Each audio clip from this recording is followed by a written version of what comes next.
दिनांक 27 जून 2026 रोजी महाराष्ट्र शासन पशुसंवर्धन विभाग व महाराष्ट्र राज्य गो सेवा आयोग यांच्याकडून राज्यमाता गोमाता संवाद यात्रा संपूर्ण महाराष्ट्रभर निघाली आहे।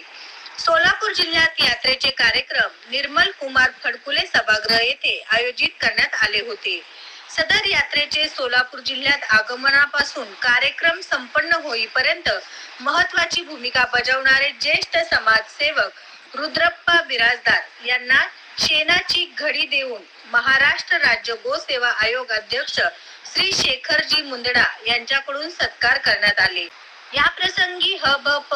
गहिनीनाथ औसेकर महाराज, उपमहापौर ज्ञानेश्वरी देवकर, गोसेवा आयोग सदस्य डॉक्टर श्री सुनील सूर्यवंशी व श्री उद्धवजी नेरकर, श्री नितीन चिलवंत, श्री अमोल उंबरजे, पशुसंवर्धन उपायुक्त डॉक्टर श्री अनिल तांबे, डॉक्टर धनंजय गिड्डे यांच्यासह अनेक मान्यवर गोरक्षक, गोभक्त, सोलापूर जिल्ह्यातील सर्व गोशाळा संचालक उपस्थित होते।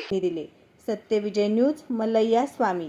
सत्यविजय न्यूज चॅनल संपादक मल्लय्या स्वामी या चॅनलला लाईक करा, शेअर करा, सबस्क्राइब करा।